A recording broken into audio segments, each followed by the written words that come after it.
Okay, well, we're going to go ahead here and start to take a look at example number 2 to try to illustrate how we could use the alternating series test, or what I'll abbreviate in this video as AST, and how we can actually use that to answer a couple of different questions.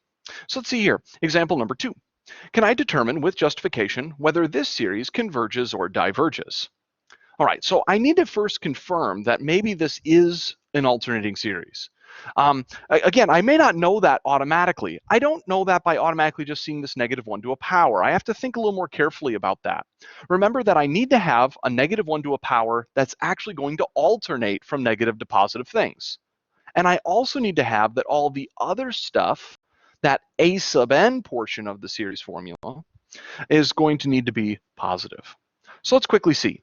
If I kind of just ignore all of this stuff here, I can ask, does this -1 to a power actually alternate from -1s to positive 1s? And so I test that, plug in a 1, plug in a 2, plug in a 3, plug in a 4. Yeah, this seems like it's going to be alternating. Okay. Then I can go ahead and actually say, well, let's take a look at all the rest of the stuff in there. Is that going to produce only positive values when n goes from 1 to infinity? And it seems like, well, yeah, absolutely. This is definitely looking like it's an alternating series. So that's good news because I have a pre-made test for every time I come across an alternating series. I just need to go ahead and figure out what is that a sub n, and then check these two things about it. So I'm going to go ahead and do that. Here's how I'll start. I'll say, we see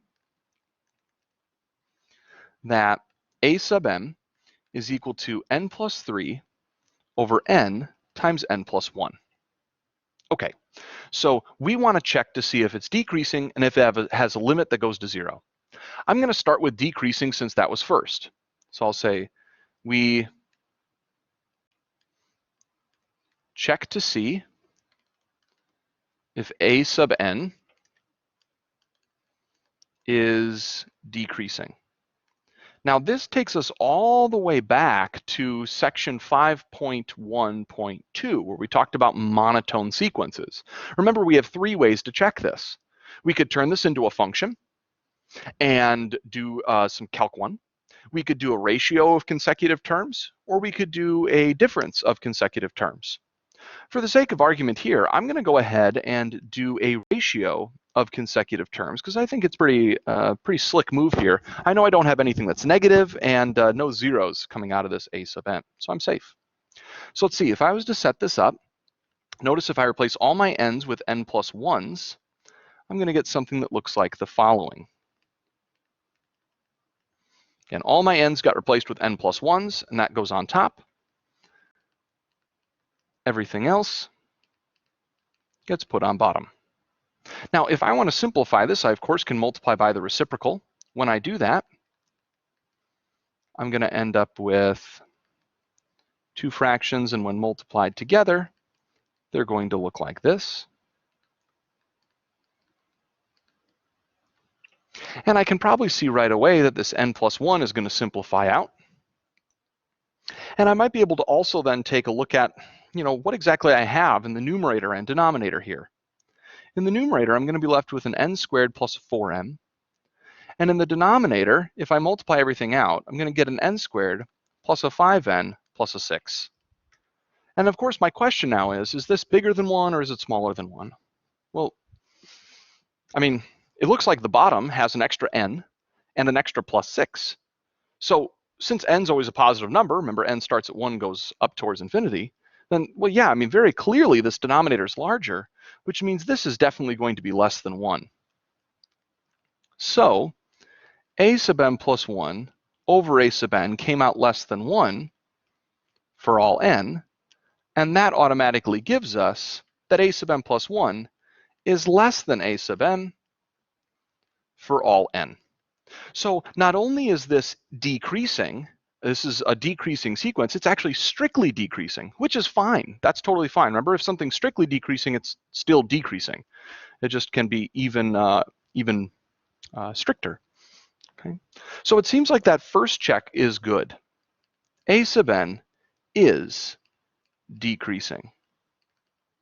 That's definitely good. Okay, I now just have to check the second thing.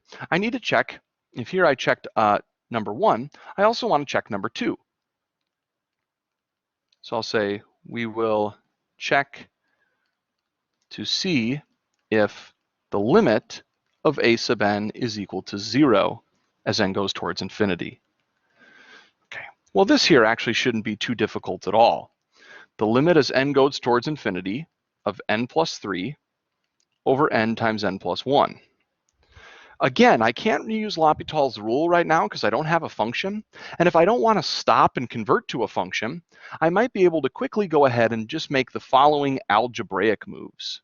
Again, if you'd like to convert to a function, you're more than welcome to. It's just from time to time, I choose not to. So I'm going to go ahead and just multiply everything here on top and bottom by maybe like a 1 over an n. You could also do a 1 over an n squared either way. You get something here that works. See, I'm going to get a 1 plus a 3 over n, and then I'm going to get n plus a 1. Now, if I take the limit using just my classic limit laws, I'm going to see that my numerator is going towards 1, and my denominator is going towards infinitely large. And so very clearly, this turns into 0. Okay.